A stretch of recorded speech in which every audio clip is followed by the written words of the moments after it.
Task force बनाई गई है जिसने पैगाम जो है रियल स्टेट सेक्टर का जो है वो वज़ीर आज़म तक पहुंचाया।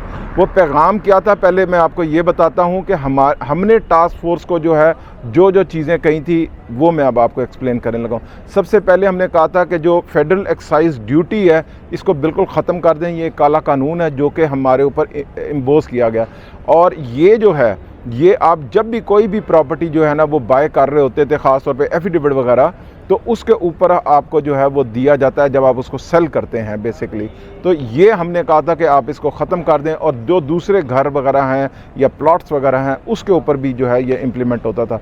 ये जो FBR की जो भी वैल्यू होगी आपके इलाके में, जहाँ पर भी आप ये प्रॉपर्टी का लेन देन करते हैं या प्रॉपर्टी बाय कर रहे हैं या सेल कर रहे हैं, तो वहाँ पर ये 3% दिया जाता था FBR को। आपकी FBR वैल्यू का जो है ना ये टैक्स है, ये इसको कहा गया था ख़त्म कर दें। इसके अलावा 236C और 236K सेलर जो है 236C देता था, जो कि उसको कहा जाता था कि ये आपका कैपिटल गेन टैक्स है, जो आपने उसमें गेन किया वो टैक्स आपका 3% जो है वो दिया जा रहा है। इसी तरीके से बायर जो है उसको एडवांस टैक्स कहा जाता था, वो भी 3% जो है वो देता था।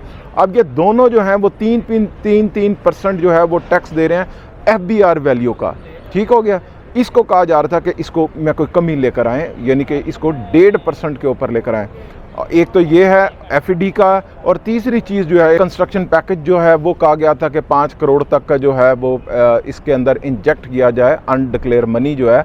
जब आप कोई घर ख़रीदते हैं या आपके पास कोई प्लॉट है उसके ऊपर आप कोई कंस्ट्रक्शन कर रहे हैं, तो 5 करोड़ तक की पूछ गूछ ना की जाए। ये वो बेसिकली पैकेज था जो वज़ीर आज़म साहब को दिया गया। अब IMF की ज़ाहिर है ये शराइत थी, उनके साथ ये अटैचमेंट थी, वो आए थे, उनके साथ भी सारी नेगोशिएशन हुई। रिज़ल्ट ये निकला है, ना तो इमरान खान मान रहा है और ना IMF मान रही है कि ये पैकेज जो है वो तस्लीम किया जाए। इमरान खान किसी और सेंस में मैं कह रहा हूँ, इस पैकेज के मुतालिक नहीं कह रहा, मैं फिर आपको बता रहा हूँ कि ये ना हो कि आप समझे कि वो इस पैकेज के अगेंस्ट है। उसको तो बेचारे को यही नहीं पता होगा शायद ये पैकेज क्या है, क्या किया जा रहा है, वो किसी और बात को मैं कह रहा हूँ। अच्छा, तो अब हुआ ये है कि दोनों ने नहीं माना और ये स्टक हो गया काम। अब रियल स्टेट की मार्केट जो पिछले आपको पता है फरवरी में और इसके अलावा जनवरी में और फिर दिसंबर के जो लास्ट 15 डेज़ थे उसके अंदर जो है वो चलती रही है, और वो इन न्यूज़ की बेस के ऊपर चल रही थी कि एक पैकेज आ रहा है, एक पैकेज आ रहा है, एक पैकेज आ रहा है। और आज हम सबको बहुत सारा ये क्लैरिटी आ गई है कि ये पैकेज जो है इस किस्म का नहीं आ रहा जिस किस्म का पेश किया जा रहा है। शायद FED के मतलब कुछ किया जा रहा है, उसमें नेगोशिएशन करके वो 3% से कुछ उसमें किया जा सके। 100% मैं आपको नहीं कह रहा कि ये पैकेज बिल्कुल नहीं है, किसी किस्म का नहीं है। इसके अलावा जो है मैं अगेन आपको बता रहा हूँ कि ये जो 236C और K कैपिटल गेन टैक्स और एडवांस टैक्स, ये दोनों के दोनों चीज़ें जो हैं इनके अंदर कोई चेंजिंग नहीं आ रही, वैसे ही 3% रहेगा। 7E वैसे ही रहेगा, वो भी एक तलवार लटकी हुई है। थर्ड चीज़ जो है FED के ऊपर जो है वो बात की जा रही है कि इसमें कोई थोड़ा बहुत चेंज आ जाएगा। और कंस्ट्रक्शन का जो पैकेज है उसमें भी मुझे ऐसा लगता है कि 5 करोड़ नहीं तो कुछ ना कुछ अमाउंट जो है वो इंजेक्ट आप कर सकते हैं जो अनडिक्लेयर मनी है। ये वो पैकेजेस हैं जो आपके सामने आएंगे। इनमें 2 चीज़ें कॉमन हो गई हैं, एक कंस्ट्रक्शन के मुतालिक थोड़े बहुत नेगोशिएशन के बाद शायद वो मान लिया जाए, और दूसरी चीज़ जो है FED के मुतालिक है कि वो शायद उसके अंदर जो है वो ये चीज़ें आ जाए।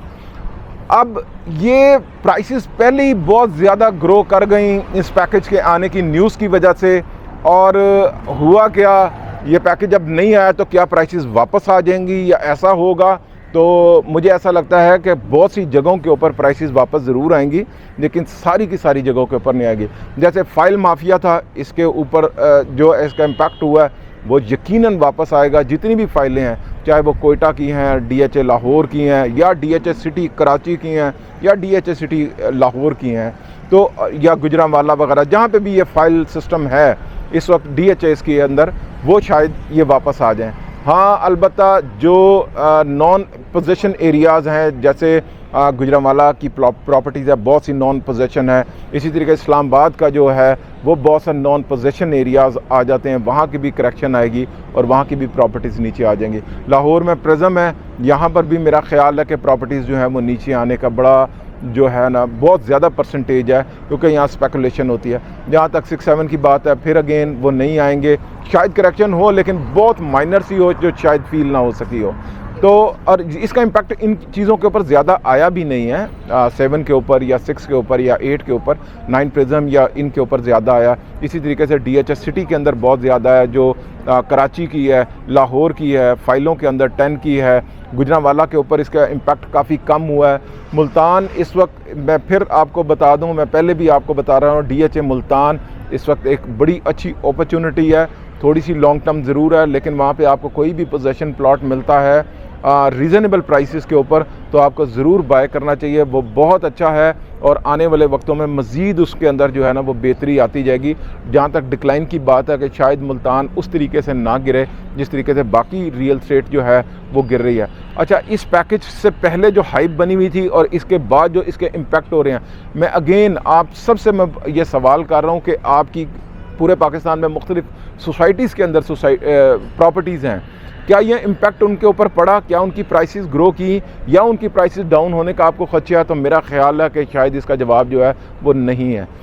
इसका इम्पैक्ट किसी भी सोसाइटी के ऊपर नहीं पड़ा, चाहे इतने बड़े बड़े नाम हैं सोसाइटीज़ के, लेकिन उनके ऊपर इसका इम्पैक्ट नहीं पड़ा। सवाए DHAs के ऊपर तमाम पाकिस्तान के अंदर जितने भी DHAs हैं उसके ऊपर इसका इम्पैक्ट पड़ा और ये प्राइसेस ग्रो की, और अब यही वापस आ रही हैं क्योंकि शायद न्यूज़ उस तरीके से नहीं है जिस तरीके से हमें बताया जा रहा था शुरू में कि ये होगा ये होगा ये होगा, लेकिन ऐसा नहीं हुआ। तो मेरा ख्याल है कि ये इसका इम्पैक्ट जो है वो आना शुरू होएगा। हम मार्च में और अप्रैल में नो डाउट के इसका इम्पैक्ट जो है ज़्यादा आपको देखने में मिल जाएगा, और जून और जून के अंदर और मई के अंदर इसके दरमियान में क्योंकि बजट आ जाता है तो इसके अंदर आपको वाज़ेह तौर पर इसका जो है वो फ़र्क और चीज़ें जो हैं वो नज़र आ जाएंगी। फिर आप को जो लोग ये कहते थे कि आपने शायद कुछ मिस कर दिया, मौका मिस कर दिया प्रॉपर्टी ख़रीदने का, तो शायद एक दफ़ा फिर आपके पास ये अपॉर्चुनिटी बन जाए। तो थैंक यू सो मच। अस्सलाम वालेकुम।